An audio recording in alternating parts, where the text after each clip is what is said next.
தமிழ் பேராயத்தின்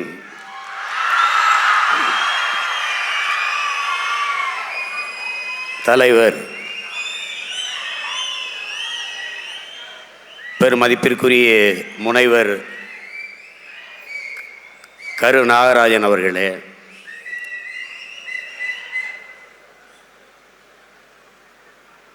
என்னுடைய அன்பிற்கும் பாசத்திற்கும் உரிய தம்பி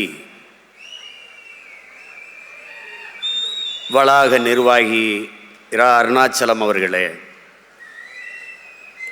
இந்த நிகழ்வை அழகு தமிழால் தொகுத்து வழங்கி கொண்டிருக்கிற நெறியாளர் முனைவர் ஜெய் கணேஷ் அவர்களே,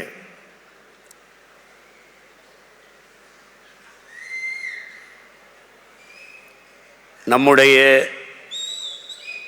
பேரன்பிற்கும் பெருமதிப்பிற்கும் உரிய பெருந்தகை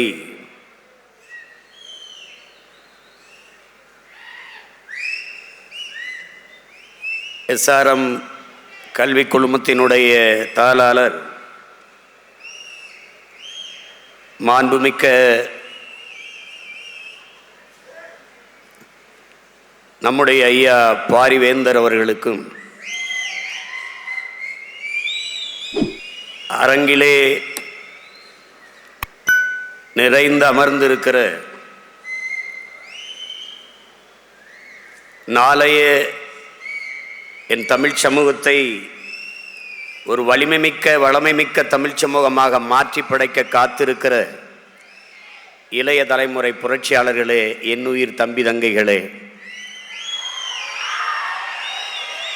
போற்றுதற்கும் வணக்கத்திற்கும் உரிய பேராசிரிய பெருமக்களே, உங்கள் அனைவருக்கும் என்னுடைய அன்பும் வணக்கம்.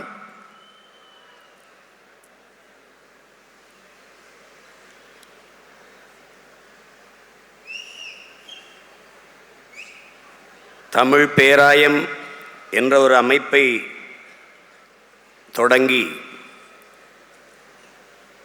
அதன் மூலமாக நம்முடைய அன்பு பிள்ளைகளுக்கு நல்ல தமிழ் பேசுகிற வாய்ப்பை ஏற்படுத்தி கொடுத்திருக்கிற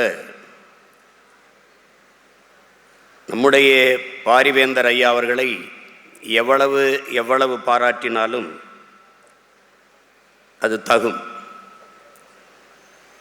மூவேந்தரும் போய் முச்சங்கமும் போய் பாவேந்தரும் போய் பழைய நூல்களின் ஆய்வும் போய் படிப்போரும் கேட்போரும் இல்லாது போய் தமிழ் தடுமாறும் நேரத்தில் நம்முடைய பாட்டன் வள்ளல் பாண்டித்துரை தேவர் அவர்கள் 4ஆம் தமிழ்ச்சங்கம் தொடங்கி அன்னை தமிழுக்கு அரும்பணியாற்றினார்.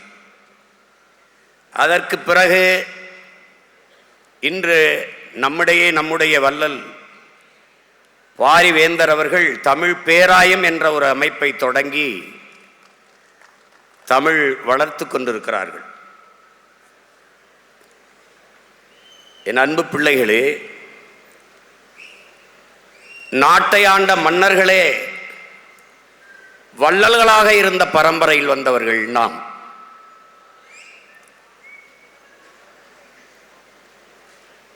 பாரி, ஓரி, பேகன், ஆய், நல்லி, அதியமான் என்று 7 வள்ளல்களை கொண்ட இனத்தின் பிள்ளைகள் நாம்.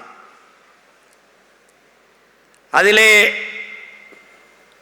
ஆகச்சிறந்த வள்ளல்களாக பாரியும் பேகனும் போற்றப்படுகிறார்கள். அதற்கு காரணம், ஒருவன் கேட்டு கொடுப்பது கொடைதான். ஆனால் கேட்கும்போது அவன் தன் தன்மானத்தை இழந்து விடுகிறான். அதனால் அது ஆகச்சிறந்த கொடை அல்ல. கேட்காமல் கொடுப்பதும் கொடைதான். ஆனால் அதனிலும் சிறந்த ஒரு கொடை இருக்கிறது. அதுதான் கேட்கும் திறனற்ற உயிர்களுக்கு கொடுக்கிற கொடை. அப்படி மயிலுக்கு போர்வையை கொடுத்தான் பேகன். மயில் போர்வையை கேட்கவில்லை, குளிரில் நடுங்குகிறதோ என்று அஞ்சி கொடுத்தார்.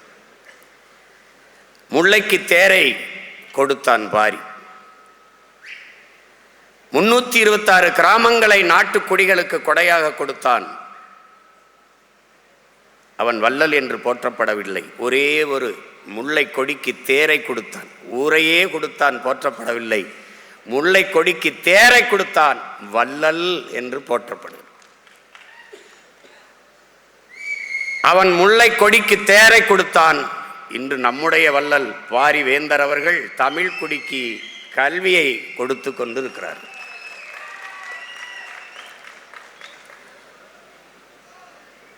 தமிழுக்கு அமுதன்று பேர் அந்த தமிழ் இன்பத்தமிழ் எங்கள் உயிருக்கு நேர் என்றான் நம்முடைய தாத்தன் புரட்சி பாவலன் பாவேந்தன். அதே கருத்தை பாவேந்தன் சொன்ன கருத்தை இன்று முன்மொழிந்து அதையே வளர்த்து கொண்டிருக்கிறார்கள் நம்முடைய பாரிவேந்தர் அவர்கள். என் அன்பு பிள்ளைகளே, மொழி என்பது வெறும் தொடர்பு கருவி அல்ல, அது மட்டுமல்ல. மொழி என்பது ஒவ்வொரு தேசிய இனத்தின் முகம், உயிர்.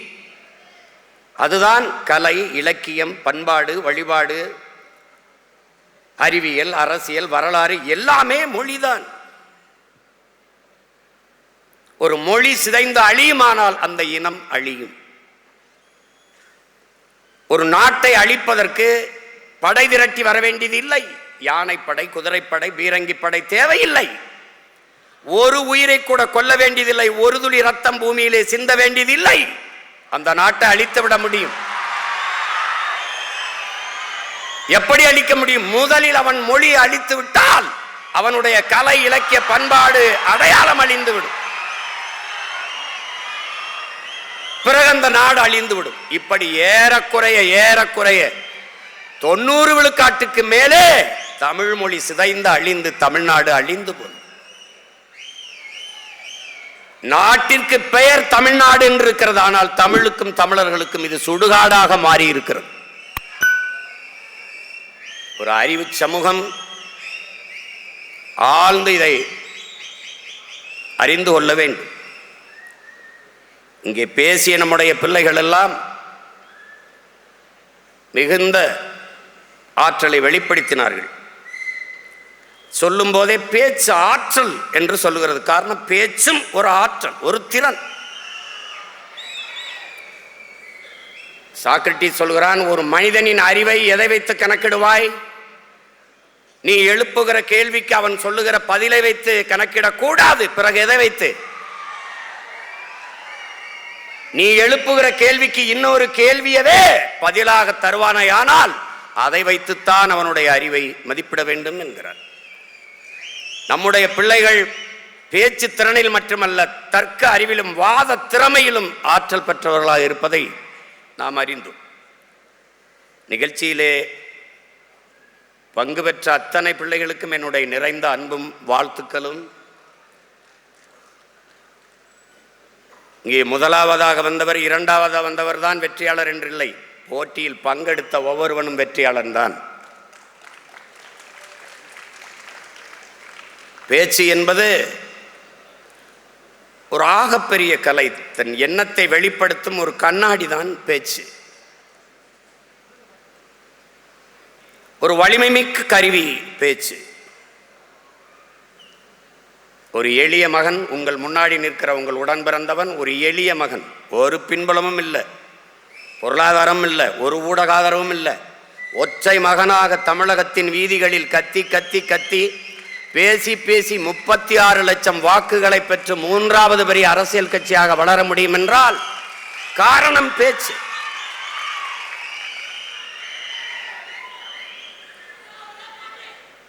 தமிழ் ஒரு பேச்சு மொழி அல்ல, அது மூச்சு மொழி. மூச்சு மொழி. என் அன்பு பிள்ளைகளே, மூச்சு மொழி.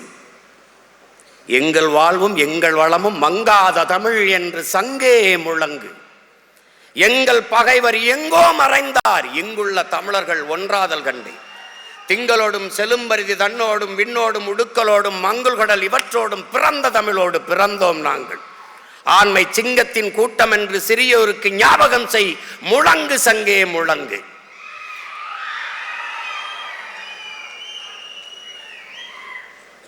வெங்கொடுமை சாக்காட்டில் விளையாடும் தோளங்கள் வெற்றி தோள்கள், கங்கையை போல் காவிரி போல் கருத்துக்கள் ஊறும் உள்ளம் எங்கள் உள்ளம், வெங்குருதி தனில் கமர்ந்து வீரம் செய்கின்ற தமிழ் எங்கள் மூச்சாம் என்று மூச்சுங்கிற தமிழ். அதாவது ஒரு பேச்சு மொழி அல்ல, அது மூச்சு மொழி. சொல்லுங்கள் என் அன்பு பிள்ளைகளே, சொல் தமிழா சொல். அதில் சொல்லுங்கள், நீங்கள் உலகத்தின் தலை சிறந்த இனத்தின் பிள்ளைகள் என்ற பெருமிதத்தும் திமிரோடும் சொல்லுங்கள். நாங்கள் தமிழர்கள், உலகிலே ஆகச் சிறந்தவர்கள். ஜூலியஸ் இதை சொல்றான், அடுத்தவன் எழுந்து உன் தகுதியை அறிவிக்கிற வரை காத்திருக்காதே, நீயே எழுந்து சொல் நான் ஆகச் சிறந்தவன் என்று. தமிழன் பெருமைக்குரியவன், காரணம் தமிழ் பெருங்குடியில் பிறந்ததனாலேயே தமிழன் பெருமைக்குரியவன் என்கிறார் புரட்சி பாவலர். ஏன் எல்லோரும் மானுட நேயம் பேசிக் கொண்டிருந்த காலத்தில் தமிழன் உயிர்மை நேயம் பேசினான். பிறப்பு ஒக்கும் எல்லா மனிதருக்கும் என்று பிறப்பு ஒக்கும் எல்லா உயிருக்கும் என்றான். பகுத்துண்டு பல் உறவுகள் ஓம்புக என்று சொல்லாது, பகுத்துண்டு பல் உயிர்கள் ஓம்புக என்றான். உலகு உலகு உலகு என்று உலகம் தழுவி நேசித்து நின்ற மாண்பு கொண்ட மக்கள் தமிழர்கள் என்பதை சொல் தமிழா சொல், நிமிர்ந்து சொல். வாடிய பயிரை கண்ட போதெல்லாம் வாடினேன் என்கிறான் வள்ளலார் பெருந்தகை. பயிருக்கும் உயிர் இருக்கிறது என்று வாடி நின்றவன் நம் முன்னவன். காக்கை குருவி எங்கள் சாதி, நீல் கடலும் மலையும் எங்கள் கூட்டம், நோக்க நோக்க களியாட்டம் நோக்கும் திசையெல்லாம் யாமின்றி வேறில்லை என்கிறான் பெரும்பாவளன் பாட்டன் பாரதி. எல்லா உயிர்களையும் நேசித்து நின்ற உயிர்மை நேயர்கள் தமிழர்கள். அவன்தான் யாதும் ஊரே யாவரும் கேளிர் என்று இரு கரமும் விரித்து உலக மக்களை ஆரத்தழுவி நேசித்து நின்றவன் தமிழன். பாரடா உன் மானுட பரப்பை, மானுட சமுத்திரம் நான் என்று கூவு, விசால பார்வையால் விழுங்கு மக்களை என்றான் புரட்சி பாவலன் பாவேந்தன் பாரதிதாசன். நீ ஒரு பேரன்புக்காரன், பெருமைமிக்க இனத்தின் மகன். உலகத்தின் முதல் மொழி உன் மொழி தமிழ் என்ற சொல்லை உறக்க சொல், சொல் தமிழா சொல். அவரவர் தாய்மொழியிலே பேசிக் கொண்டிருக்கிறார்கள், நாங்கள் அந்த மொழிகளின் தாய்மொழியில் பேசிக் கொண்டிருக்கிறோம். ஆங்கிலத்திலே 20 விழுக்காட்டு சொற்களை நம் தமிழ் கடன் கொடுத்திருக்கிறது. உலகில் எந்த மொழியின் துணையுமின்றி தனித்து இயங்கக்கூடிய உயர் தனிச்செம்மொழி ஒரே மொழி உலகிலே உன்மொழி என் மொழி தமிழ்.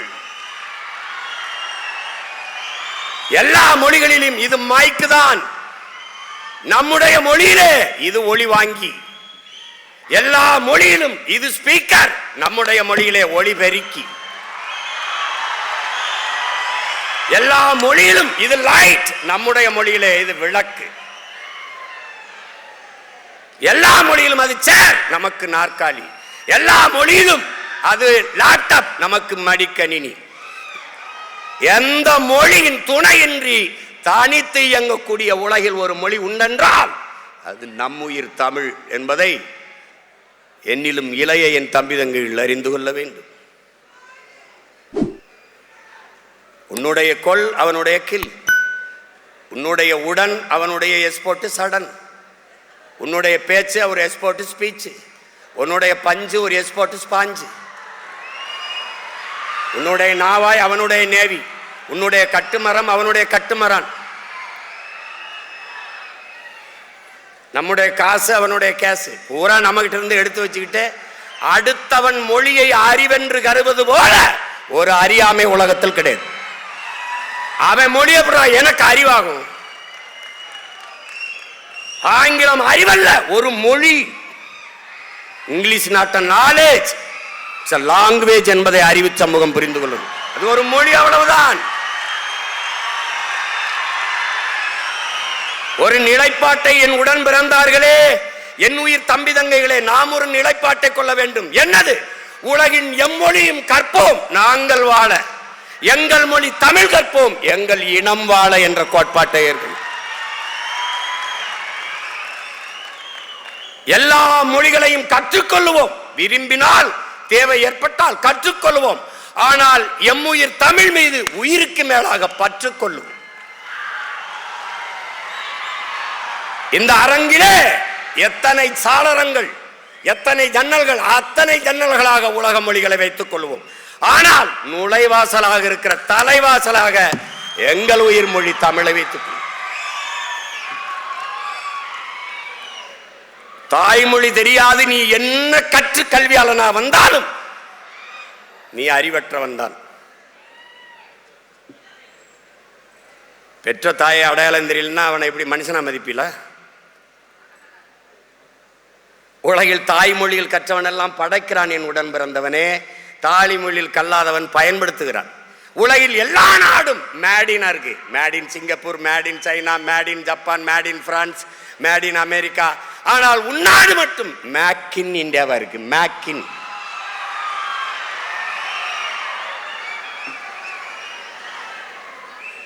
தாய்மொழி கல்வி என்பது குழந்தைக்கு தாய்ப்பால் போல, அதை கொடுக்காதும் ஒருவித தேசத்துறவு குற்றம் என்கிறார் நல்ல அண்ணல் காந்தியடிகள். அறிவார்ந்த என் தம்பி தங்கைகளை புரிந்து கொள்ள வேண்டும். தமிழ் என்பது வெறும் மொழி அல்ல, நம் முகம். உங்கள் முன்னால் நிற்கிற உங்கள் உடன் பிறந்தவன் என்ன சாதி தெரியாது, என்ன மதம் தெரியாது. ஆனால் என் வாய் வழியே வருகிற என் மொழி தமிழ் என்னை அடையாளப்படுத்துகிறது. நான் தமிழன் என்று அடையாளப்படுத்துகிறது. அதுதான் என்ன அடையாளம். நீ உலகின் எந்த ஓரத்திற்கு சென்றாலும் நீ யார் அவன் கேட்பான், ஹூ ஆர் யூ. அங்கே போய் ஐ ஆம் மேன்லாம் சொல்லிட்டு கூடாது. அப்புறம் குரங்கு நான் கேட்கிறேன், அப்படி இல்லை. நீ எந்த மொழியில் பதில் சொல்கிறாய் என்பதை பார்ப்பதற்காகவே அந்த கேள்வி எழுப்புகிறான். உலகில் எங்கு போ, ஐ ஆம் பிரான்ஸ் கிடையாது, ஐ ஆம் பிரெஞ்சு, அப்படிதான் கை குலுக்குவான். இங்கிலாந்துக்கு போ, பிரிட்டனுக்கு போ, ஐ ஆம் பிரிட்டிஷ் கிடையாது, ஐ ஆம் இங்கிலீஷ், அப்படிதான் அறிமுகப்படுத்துவான். ஏன்னா அதுதான் அவன் அடையாளம். எழுதுங்கள் என் நெற்றியில் நான் இஸ்லாமியன் என்று இன்று முகமது தர்வீசும் விளக்கத்தை முன்வைக்கவில்லை. என் உடன் பிறந்தவனே, எழுதுங்கள் என் நெற்றியில் நான் அரேபியன் என்று. அப்படிதான் எழுதினான், அப்படிதான் முழக்கத்தை முன் வச்சான். அதுதான் நம்ம அடையாளம். அதை விட்டுறக்கூடாது. மொழி அழிந்தால் மொழியை பாதுகாத்த இனம் கடுகளவு இருந்தாலும் மொழியை பாதுகாத்த இனம் மலையளவு உயர்ந்து வாழுங்கிறான். மொழியை அழிய கொடுத்த இனம் மலையளவு இருந்தாலும் கடுகளவு சிறுத்து வீழுங்கிறான்.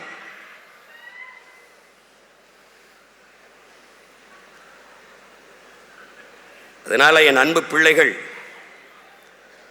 தமிழ் படிச்சா வேலை கிடைக்குமா, தமிழ் படிச்சா சோறு கிடைக்குமா, அதெல்லாம் பேசக்கூடாது. தமிழ் வேலையும் சோறும் அல்ல, தமிழ் நமக்கு உயிர் என்பதை அறிவு இந்த தம்பி தங்கையில் புரிந்து கொள்ளும். என் மொழியில் இல்லாத என்ன இருக்குது, என்ன இருக்குது? கேரள கவிஞன் ஆற்றூர் ரவிவர்மா சொல்லுகிறான், ஊடகத்தில் ஆகச் சிறந்த இலக்கியங்களை தாய்மொழியிலே படிக்கிற வாய்ப்பை பெற்ற இனம் சீனர்கள் கிரேக்கர்களை தாண்டி இந்தியாவிலே தமிழர்கள் தான். எல்லா சமயங்களுக்கும் காப்பியம் தந்த மொழி உன் தாய்மொழி. உமரப்புலவர் எழுதிய சீராபுராணம் இஸ்லாமிய மக்களுக்கு, வீரமாமுனிவர் ஜோசப்பஸ்கி தந்த தேம்பாவணி கிறிஸ்தவர்களுக்கான காப்பியம், சிலப்பதிகாரம் பௌத்த காப்பியம், எழுதிய இளங்கோவடிகள் சமண துறவி.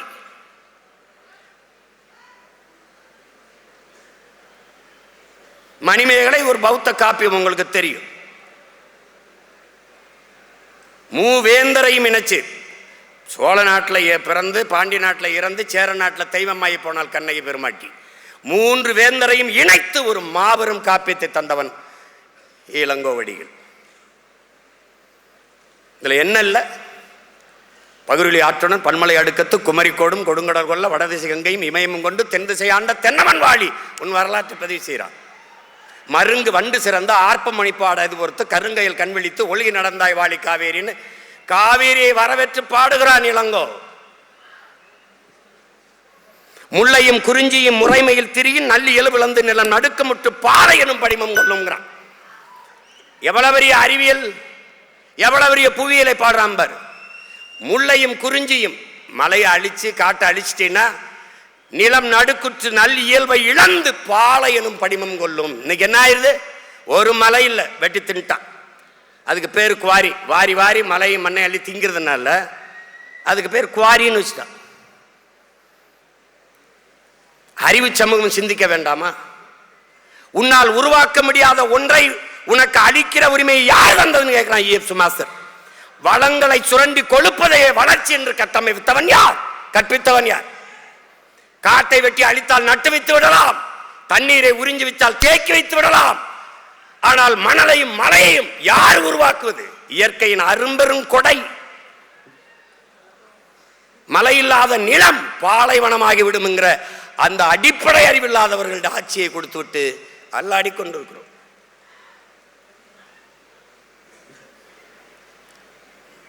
ஒரு நாட்டின் எதிர்காலம் அந்த நாட்டின் வகுப்பறையில் தீர்மானிக்கப்படுகிறது.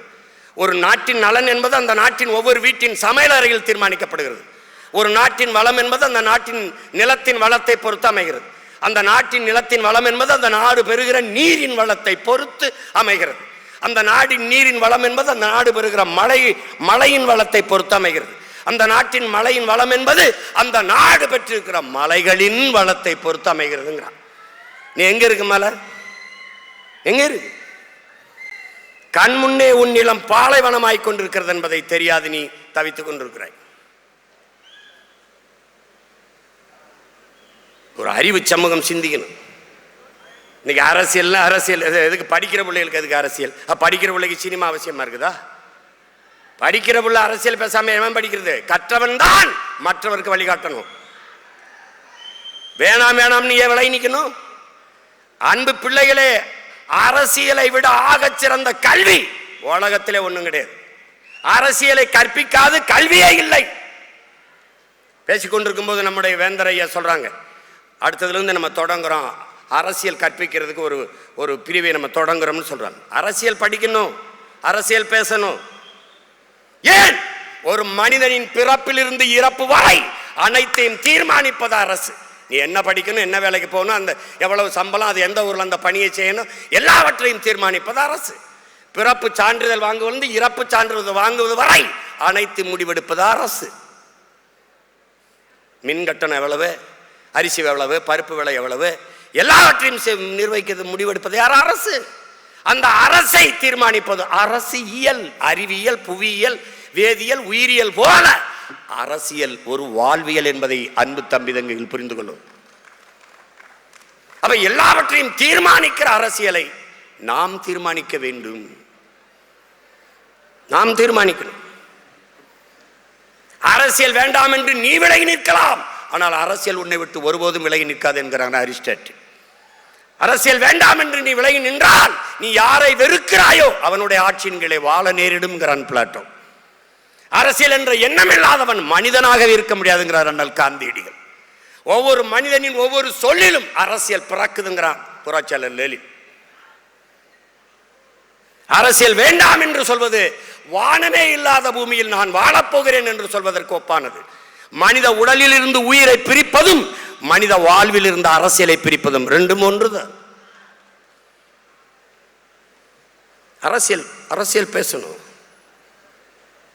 வரிசையில் நின்று வாக்கு செலுத்துறது இல்லை தம்பி, அதெல்லாம் அரசியல். 500,000 வாங்கிட்டு வாக்கு செலுத்துறது இல்லை அரசியல். ஒரு நாட்டின் எதிர்காலத்தை தீர்மானிக்கிற வலிமை மிக்க இயல் அரசியல். அதை புரிஞ்சுக்கணும். பேசு, அரசியல் பேசு. பேசுறான், கேரளால பேசுறான், தேநீர் கடையில் எல்லா இடங்கள்லையும் பேசுவான். அதனால தான் அங்கே வாக்குக்கு காசு கொடுத்து வாக்கை வாங்கினார்கள் ஒரு செய்தி எப்போ காட்டு பார்ப்போம். இப்படி தான் இலவசத்தை அறிவிச்சுட்டு இருக்கானா? கேடுகட்ட சமூகமடா தம்பி, இது கேடுகட்ட ஆட்சி முறை. நீங்க ஆள் மாறுது, ஆட்சி மாறுகிறது. ஆட்சி முறை மாறுகிறதா உடன் பிறந்தவனே? ஆட்சி முறை மாறுகிறதா? இந்த கட்சி வந்தாலும் சாராயம் இருக்குது, இந்த கட்சி வந்தாலும் சாராயம் இருக்குது. இவன் வந்தாலும் ஊழல் லஞ்சம், இவன் வந்தாலும் ஊழல் லஞ்சம். இவன் வந்தாலும் இருட்டு, இவன் வந்தாலும் இருட்டு, இவன் வந்தாலும் திருட்டு, இவன் வந்தாலும் திருட்டு, இவன் வந்தாலும் பாலியல் கொடுமை வன்கொடுமை, இவன் வந்தாலும் பாலியல் கொடுமை வன்கொடுமை. என்ன இருக்குது? ஆள் மாறுது, ஆட்சி முறை மாறுகிறதா? ஆட்சி முறை மாறணும். அறிவு சமூகம் சிந்திக்கணும். விழிப்புணர்வு தான் விடுதலையின் முதல் படி, முதல் அதப்படி. எங்க விழிப்புணர்வு?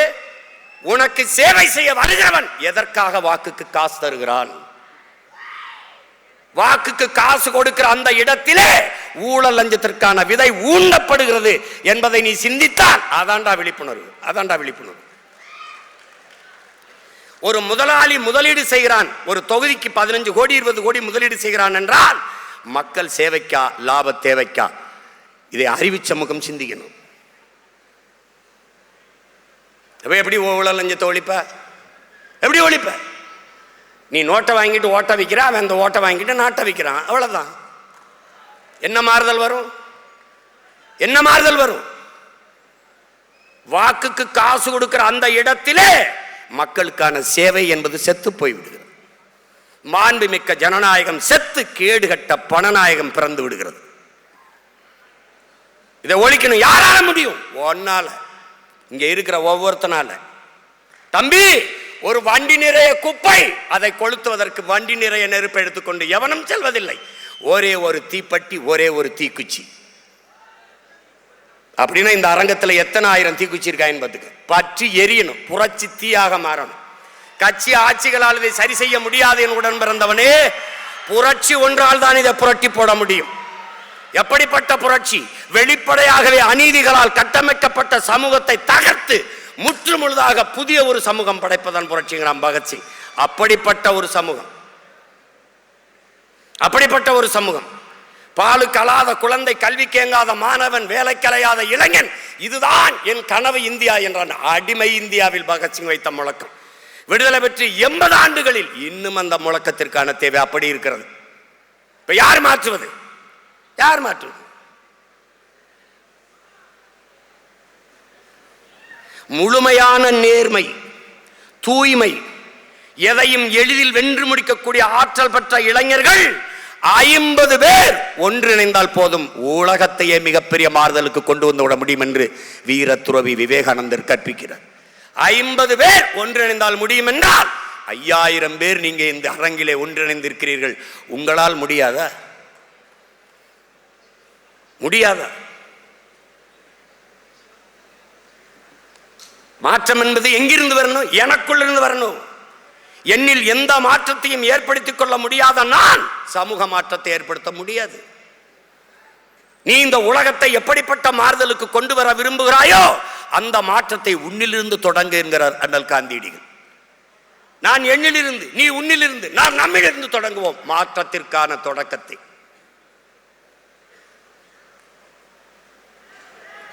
ஒரு அறிவு சமூகம் ஆழ்ந்து சிந்திக்கணும்.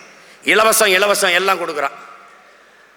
5000 ரூபா கொடுக்குறான், 10,000 ரூபா கொடுக்குறான். எங்கிருந்து அவங்க அப்பன் சொத்தை வித்துட்டா கொடுக்குறான்? எங்கிருந்து கொடுக்குறான்? என்ன பரம்பரை சொத்தா? எங்கிருந்து கொடுக்கிற? இலவசத்தில் இழக்கிற பணத்தை எங்கிருந்து எடுக்கிறாய் என்ற கேள்வி வந்து விட்டால் அது விழிப்புணர்வு. அந்த இடத்துல தான் மாற்றத்துக்கான சிந்தனை பிறக்குது. எங்கிருந்து கொடுக்கிற? ஆறுதலால் காயங்கள் ஆறுவதில்லை, அழுவதனால் எதையும் அடைந்து விட முடியாது, தூறல்களால் பயிர்கள் விளையாது என்கிறார் நம்முடைய தவத்திருக்குன்றக்குடியில் அடிகளார் அவர்கள். என் தேசத்தை நாசமாக்கிய ஒரே சொல் இலவசம். என்ன இலவசம் கொடுக்கிற? எதுக்கு இலவசம் கொடுக்கிற? 10 லட்சம் கோடி கடனுல நாடு, இதுல இலவசம் வேற பெருவெக்க கேடு. தம்பி, 10 லட்சம் கோடி கடனுல நாடு, இதுல இலவசம் வேற பெருவெக்க கேடு. பாக்க சகிக்கல சனம்படும் பாடு, இத வளர்ச்சின்னு வாய்கிளிய போடுறான் போடு. என்னம்மா தேவி சக்கம்மா, நாடு நாசமா போகுதே நியாயம்மா. கண்ணை திறந்த பாரம்மா, எங்க கவலைய கொஞ்சம் நீதீரம்மா. ஊழல் லஞ்சத்துல ஊறி கிடக்குறான், உண்மை நேர்மைன்னா என்னன்னு கேட்குறான். ஓட்டுக்கு காசை வாரி இறக்கிறான், உழைக்கி மக்களைத்தான் வயிற்றில் அடிக்கிறான். என்னம்மா தேவி சக்கம்மா, நாடு நாசமா போகுதே நியாயமா. பாதுகாப்புன்னு எதுவுமே இல்லை, பச்சை பிள்ளைக்கும் பாலிகள் தொல்லை, நாட்டுல நடக்குது கொலை கொள்ள, இந்த கொடுமையை எங்கேதான் போய் சொல்ல, என்னம்மா தேவி சக்கம்மா, நாடு நாசமா போகுது நியாயமா. நாசமா ஆக்கிட்டான். இவர் 2000னா அவர் 2000, இவர் 2500.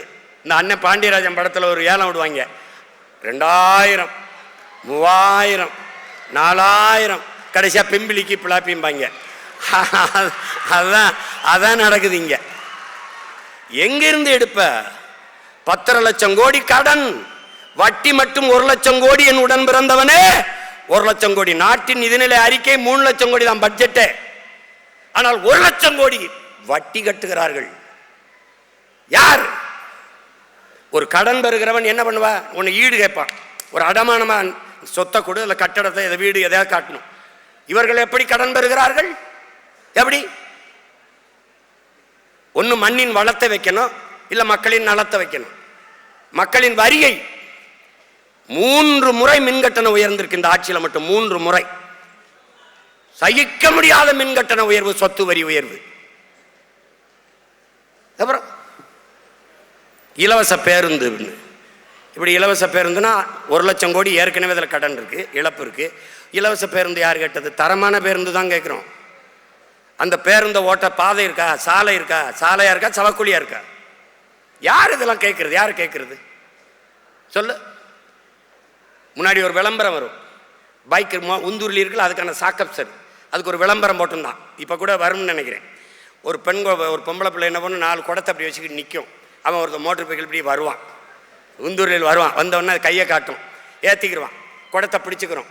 அதாவது குண்டுங்குழியுமா இருக்கிற பாதையில் கூட கீழே விழாமல் அந்த அப்படி குளிங்க அழகாக போகுதுன்னு சாக்கப் சார் விளம்பரம். இப்போ நம்ம கிட்ட சொல்ற பைத்தியக்கார பயல, பாதையை ரோடை ஒழுங்கா போடுறா, ரோடை ஒழுங்கா போடு. குண்டுங்குழியுமா இருந்தா கூட பள்ளமேட்டில் கூட அப்படி விழவிடாம அந்த வண்டி போகுதுன்னு விளம்பரம். எப்படி இருக்கு? எங்கே போகுது இந்த நாடு? எங்கே போகுது சொல்லு? 196 லட்சம் கோடி நம்ம நாடு, இந்திய நாடு பெற்றிருக்க கடன். பிறகு ஒவ்வொரு மாநிலமும் 10 லட்சம் 15 லட்சம் கோடிகளை பெற்றால் 500 கோடி கிட்ட வருது. என் அன்பு பிள்ளைகளே, ஒரு கடன் பெற்று கடன் சுமையை கட்ட முடியலன்னா வீடே விஷம் குடிச்சு செத்ததற்கு, தற்கொலை பண்ணி செத்ததற்கு வீடு. அப்ப நாடு கடன் ஆயினால் என்ன ஆகும்? ஏன் இதை அறிவு சமூகம் சிந்திக்கிறது இல்லை? இப்படி கடன் பெற்று இந்த 5 ஆண்டு கால ஆட்சியில் மட்டும் 4.5 லட்சம் கோடி கடன். கேள்வி என்ன? கடனை வாங்கி மின் உற்பத்தியில் தண்ணீரை வடைஞ்சிட்டீங்களா? தடையற்ற மின்சாரம் கொடுத்துட்டீங்களா? பயணிக்க நல்ல பாதையை போட்டீங்களா? ரோடு போட்டீங்களா? அருமையான போக்குவரத்தா?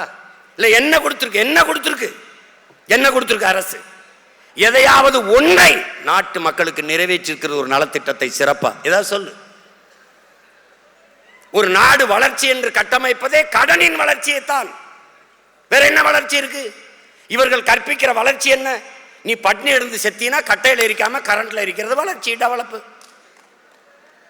டெல்லியில் ஒரு இது வந்தது, நான் கூட போட்டு காட்டுறேன் பாரு. இந்த வாட்டி ஒரு அம்மா நிறுத்தத்தில் வண்டியை நிறுத்துது. ஒரு பிச்சைக்காரர் அப்படி கையேந்தி காசு கேட்குறாரு. அந்த அம்மா கேஷ் நகைங்குது, என்கிட்ட பணம் இல்லைங்குது, ஒன்லி கார்டு, அட்டை தாங்குது. உடனே அவர் இந்த பைக்கில் இருந்து ஒரு ஸ்வீப் மிஷின் எடுத்து அப்படி நீட்டுறாப்ல. அந்த அம்மா சிரிச்சுக்கிட்டே அப்படி கிழிச்சு விடுது, அட்டையை கிழிச்சு விடுது. பிச்சைக்காரன் ஸ்வீப் மிஷின் வச்சு பிச்சை எடுக்கிறதல்லடா தம்பி வளர்ச்சி, பிச்சைக்காரனே இல்லாத நாட்டை உருவாக்குவதா வளர்ச்சி. நம்ம எதை நோக்கி நகரம்னு பாரு, எதை நோக்கி நகரம்னு பாரு.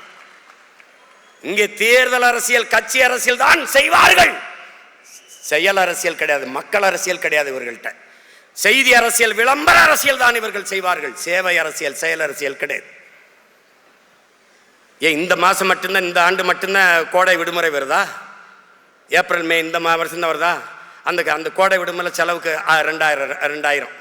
ஏன் போன தடவை மே மாதம் வரலையா? கோடை வரல. தேர்தல் வரும்போது நம்ம மேல ஒரு பாசம் வரும்பாரு, அரிய பாசம். வருஷம் பூரா தண்ணியை போடுறது, சலம்புறது, எல்லா வேலையும் பண்றது. கோயிலில் திருவிழா வந்தவொடனே அப்படியே மாலையை போட்டு அப்படியே விரதம் இருந்து அப்படி தீ மிதிக்கிறது, பக்தியை காட்டுறது. அது கோயில் திருவிழா. இது தேர்தல் திருவிழா, மக்கள்கிட்ட பக்தியை காட்டுறது. நான் வந்தா 2000 தரேன், நான் வந்தா 3000 தரேன். இங்கே தங்கச்சி எல்லாம் பேசுனாங்க, கூட்டணி ஆட்சி தனி, எந்த ஆட்சியாக இருந்தாலும் நல்ல ஆட்சியாக இருக்கணும், அதுதான் இங்கே முக்கியம். இத்தனை கட்சியை கூட்டி சேர்ந்துக்கிட்டு வர மகாராசா, நீ எதுக்கு ஓட்டு காசு கொடுக்குற? நீ தான் நல்ல ஆட்சி கொடுத்துட்டிய, நல்ல ஆட்சி கொடுத்தா நான் என் ஆட்சியின் சிறப்பை பார்த்து எனக்கு வாக்கு செலுத்துங்கன்னு கேட்க வேண்டியது என்ன? கேட்க மாட்டார்கள். இது அறிவு சமூகம் புரிஞ்சுக்கிறணும். என் அன்பு பிள்ளைகள், மார்க்சிங்கார்கி சொல்றான்ல, போர்க்குணமற்ற உயிரினங்கள் உலகில் பரிதாபகரமானவை, போராட்டமே வாழ்வின் இருத்தலை உறுதி செய்கிறதுங்கிறான். போராடும் போதுதான் மனிதனை பிறக்கிறாங்கிறான். மற்ற இனங்களுக்கெல்லாம் வாழ்க்கையில் எப்போதாவது போராட்டம், நம்ம இனத்திற்கு வாழ்க்கையே போராட்டமாக மாறி நிற்குது. போராட்டமே வாழ்க்கையா மாறி நிற்குது. ஆசிரியர் வீதிக்கு வந்துட்டான், சம்பளம் கொடுக்க முடியல. பகுதி நேர ஆசிரியர் பணி நியமனம் கேட்கிறான். உயிரை காக்கிற மருத்துவர்கள் வீதியில் நிற்கிறாங்க. உயிரை காக்கிற சேவை பெண்கள் செவிலியர்கள் வீதியில் நிற்கிறாங்க. உலகத்திற்கு உணவு கொடுக்கிற வேர்வை சிந்தி விளைய வச்ச நெல்லை கொள்முதல் செய்து சேமிப்பு கிடங்களே சேமிக்காது சாலையில் போட்டு முளைக்க விட்டுட்டீர்களே என்று வேர்வை சிந்தி உழைச்சவன் கண்ணீர் சிந்திக்கு நிற்கிறான் வீதியில். வேளாண்குடி மகன் மீனவன் கடலுக்குள்ளே மீன் பிடிக்கிற உரிமை இழந்து நிற்கிறான். எல்லாரும் வீதியில் வந்து போராடுகிற போது இவர்கள் சொல்கிறார்கள், நாங்கள் நல்லாட்சி கொடுத்து கொண்டிருக்கிறோம் என்று. ஆசிரியர்கள் கேட்கிற அந்த சம்பளர்கள் சம வேலை சம வாய்ப்பு சம்பளம் கொடுன்னு, அதுக்கு வெறும் 58 கோடி தான் தேவைப்படுது. ஆனால் 6800 கோடியை இவர்கள் இலவசமாக கொடுக்கிறார்கள். ஒரே நாளில் 1 கோடியே 31 லட்சம் வங்கி கணக்கில் 5000 போகுது. யாரு காசு? யாரு காசு? இந்த 6800 கோடியை இழக்கிறீர்களே, எப்படி இட்டுவீங்க? எப்படியாவது ஆட்சிக்கு வந்துடணும், எதையாவது கொடுத்து ஆட்சிக்கு வந்துடணும்.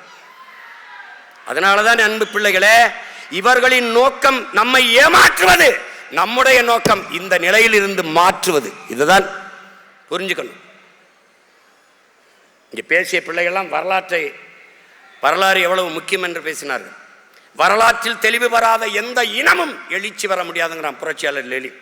வரலாற்றை மறந்துவிட்ட இனம் சுடுகாட்டில் இறந்து கிடக்கிற பிணம்ங்கிறான் ஓசிமின். வரலாற்றை படிக்காதவன் வரலாற்றை படைக்க முடியாது என்கிறார் புரட்சியாளர் அண்ணல் அம்பேத்கர் அவர்கள். வரலாறு தான் ஒவ்வொரு இனத்திற்கும் வழிகாட்டும். அதனால்தான் எங்க தலைவர், சத்தியம் நமக்கு சான்றாக இருக்கிறது, வரலாறு நமக்கு வழிகாட்டுது என்கிறார். வரலாறு என் வழிகாட்டி என்கிறார். அதைத்தான் உங்கள் உடன் பிறந்தவன் சொல்கிறேன். வேற இழந்த மரமும் வரலாற்றை இறந்த இனமும் வாழாது, வரலாற்றை மறந்த இனமும் வாழாது. வரலாறு தான் ஒவ்வொரு தேசிய இனத்திற்கும் வழிகாட்டும் என்பதை என் அன்பு பிள்ளைகள் புரிந்து கொள்ளணும். வரலாறு என்பது தலையில் கிரீடம் சுமப்பதும் பளபளக்கும் பட்டாடைகள் அணிவதும் அல்ல, தழும்புகளை தடவி பார்த்து தவறுகளை திருத்திக் கொள்வதுதான் வரலாறு. அதுக்குத்தான் வரலாறு. நாம் எங்கே வாழ்ந்தோம் எங்கே வீழ்ந்தோம் என்பதை, என்னால் படிப்பறிவை விட பட்டறிவு மேலானது. என் உடன் பிறந்தவனே, பட்டறிவு மேலானது. அதான் சொல்றேன்ல, மாணவர்களுக்கு சொல்றான் மார்க்ஸ், நீங்க படித்த ஆசிரியர்கிட்ட படிக்காதேன்றான். அப்ப என்ன செய்யலாம்? படித்து கொண்டிருக்கிற ஆசிரியரிடம் கற்றுக்கொள்ளுங்கிறான். நாங்க தான் படிச்சுட்டோமே, எம்எஸ்சி எம்ஃபில் எம்எட். இப்ப என்ன படிக்கிற? வாசிப்பது என்பது சுவாசிப்பது போல இருக்கணும், தினம் படிக்கணும். அண்ணல் அம்பேத்கர் சொல்றாரு, அன்பு பிள்ளைகளே, அறிவை தேடி ஓடுங்கள், நாளைய வரலாறு உங்கள் நிழலை தேடி ஓடி வரும்ங்கிறது. ஒரு மனிதன் வாழ்நாளில் 10,000 புத்தகங்கள் படித்திருக்க வேண்டும், 10,000 மைல்கள் பயணம் செய்திருக்க வேண்டும் என்று சீன பொன்மொழி சொல்லுதுன்னு பயணம்ங்கிற நூல் ஐயா இறையன் எழுதியிருக்கார். நீ படிக்கணும். 10,000 புத்தகங்கள் வாழ்நாள் முழுக்க படித்திருக்க வேண்டும் என்கிறார். ஆனால் உலகிலே 64,000 புத்தகங்களை படித்த ஒருவன் நம்முடைய அண்ணல் அம்பேத்கர் அவர்கள் என்பதை அறிவு சமூகம் புரிந்து கொள்ளணும். படுக்கிற இடம் கூட படிக்கிற இடத்திற்கு அருகில் இருக்க வேண்டும். நூலகம் எங்கு இருக்குதோ அதற்கு அருகிலே அறை எடுத்து தங்கிய மகான் நம்முடைய அண்ணல் அம்பேத்கர் அவர்கள். ஆஸ்திரேலிய நாட்டிலே அந்த நாட்டின் பிரதமர் உலகின் தலை சிறந்த கல்வியாளன் சிலையை திறக்கப் போகிறோம் என்றார்கள். எல்லோருமே எதிர்பார்த்து காத்திருந்தார்கள். அன்பு தங்கைகளே, தம்பிகளே, அவன் வாகனம் ஓடிக்கொண்டே இருந்தது. போய் அந்த அரங்கிலே ஆகச்சிறந்த உலகின் தலை சிறந்த கல்வியாளன் சிலையை திறந்தார். ஒரு சிவப்பு துணியிலே, பட்டு துணியிலே போர்த்தி வைத்திருந்தார்கள். அந்த சிலையை திறந்தான். அது புரட்சியாளர் அண்ணல் அம்பேத்கர் சிலை என்பதை அறிவு சமூகம் புரிந்து கொள்ளும். அவர்தான் சொல்றார், அதிகாரம் மிக வலிமையானது என்கிறார். அதை படித்த உங்கள் உடன் பிறந்தவர்கள் அதிகாரம் மிக வலிமையானது, அடைந்து விட்டால் அனைத்தும் எளிமையானது என்ற முழக்கத்தை பின்னாடி சேர்த்தோம். இழந்துவிட்ட உரிமைகளை பிச்சை கேட்டு பெற முடியாது, போராடித்தான் பெற்றாக வேண்டும் என்கிற முழக்கத்தை முன்வைத்தவரும் அவர்தான். இருக்கிற உரிமைகளை காக்க, இழந்த உரிமைகளை மீட்க நமக்கு இருக்கிற ஒரே வழி அரசியல் விடுதலை. இங்கே வந்த கட்சிகள் எல்லாம் அரசியல் விடுதலை என்று பேசி வந்தார்கள். பிறகு அரசியல் வியாபாரமாக மாற்றி நீத்திருக்கிறார்கள். எங்க சீட்டு நோட்டம் அதிகம் வருதோ அங்க போய் கூட்டணி வைக்கிறது. அப்ப கூடி கொள்ளையடிச்சா சரியாயிருதா? கூடி எல்லாரும் சேர்ந்து கொலை பண்ணா கொலை சரியாயிருமா? நாங்க தனித்து நிற்கிறோம் என்றால் தனித்து நிற்கிறோம், தனித்துவத்தோடு நிற்கிறோம், உயர்ந்த தத்துவத்தோடு நிற்கிறோம். கொள்கையில் தெளிவு, குழப்பமில்லா முடிவு. எங்கள் ஒரே நோக்கம், எங்கள் திருநாட்டில் எங்கள் நல்லாட்சி, உலகத்தின் தலை சிறந்த நாடாக என் தாய் நாட்டை மாற்றி படைப்பது. பசி, பஞ்சம், ஊழல், லஞ்சம், கொலை, கொள்ளை, சாதிய இழிவு, தீண்டாமை, அடக்குமுறை, ஒடுக்குமுறை, பெண்ணிய அடிமைத்தனம், வளக்கொள்ளை, மதுமத போதை ஏதுமற்ற ஒரு தூய தேசம், புதிய ஒரு தேசம் செய்வோம், மக்கள் புரட்சியால் அதை உறுதி செய்வோம் என்ற முழக்கத்தை முன்வைத்து உங்கள் பிள்ளைகள் இந்த களத்திலே உங்கள் உடன் பிறந்தவர்கள் நிற்கிறோம். அதெல்லாம் அறிவு சமூகம்.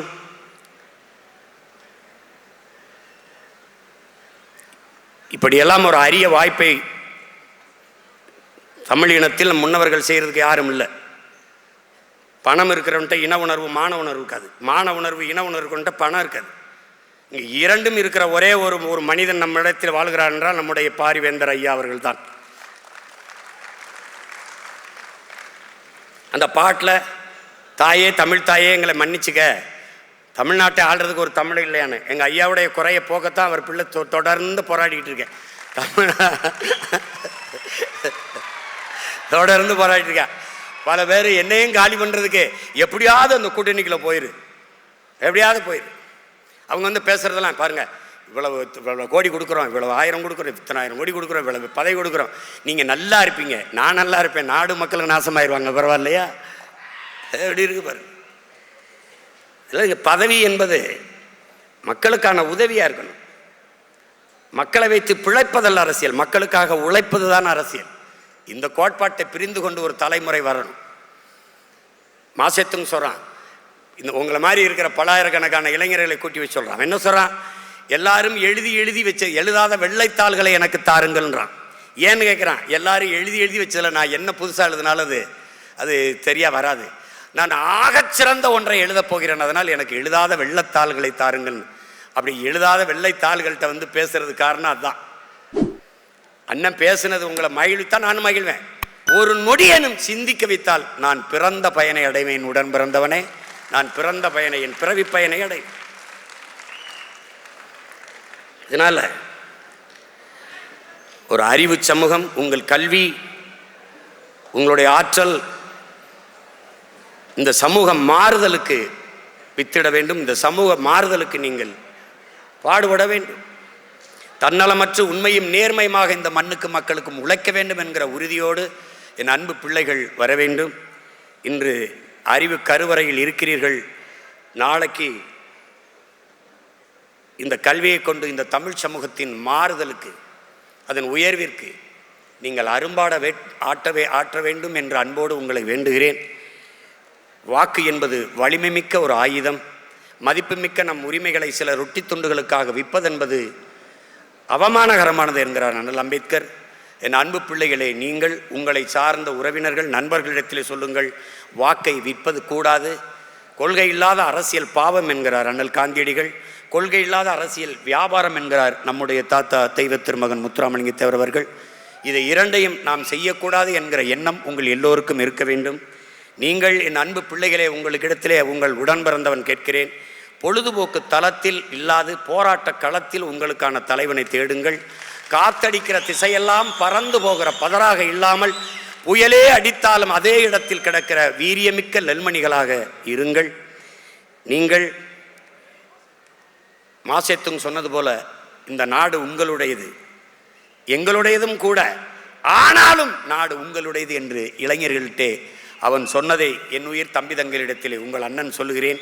இந்த நாடு உங்களுடையது. இந்த நாட்டை வளமையான ஒரு புரட்சிகரமான நாடாக மாற்றி படைக்க வேண்டிய பொறுப்பும் கடமையும் உங்கள் ஒவ்வொருவருக்கும் கையளிக்கப்பட்டிருக்கிறது என்பதை உணர்ந்து கற்றறிந்த மேன்மக்களாக வந்து இந்த நாட்டை மேம்படுத்த அரும்பாடு ஆற்றுங்கள். இந்த நிகழ்வு சொல் தமிழா சொல் என்பது மூலமாக எத்தனை வீரியமிக்க விதைகள் இந்த களத்திலே இந்த நிலத்திலே முளைத்து வருகிறார்கள் என்பதை பார்க்கிறீர்கள். அவர்கள் பேசும்போது தடையின்றி அந்த தமிழை எடுத்து பேசுகிறார்கள். பெரும்பாலும் அவர்கள் ஆங்கிலம் கலவாமல் பேசுகிறார்கள். ஒன்றுதான் உங்களிடத்திலே உங்கள் உடன்பிறந்தேன் சொல்வேன், ஆங்கிலம் பேசினால் ஆங்கிலத்திலே பேசுங்கள், குறைந்தபட்சம் அந்த மொழியை பெருமைப்படுத்துங்கள்.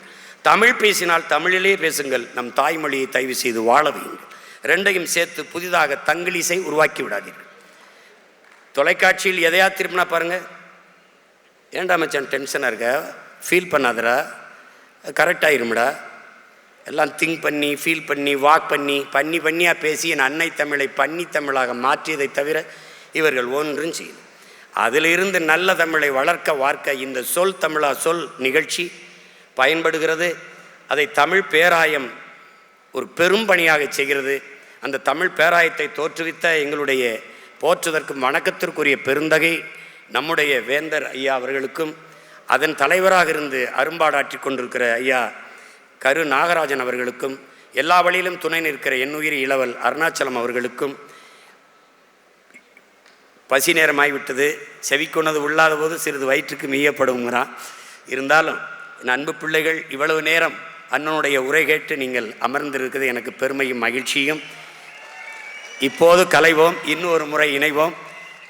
புரட்சி எப்போதும் வெல்லும், நம் வெற்றி அதை சொல்லும். வணக்கம். சாட்டை எடுத்து நாட்டை திருத்து இளம் தலைமுறை.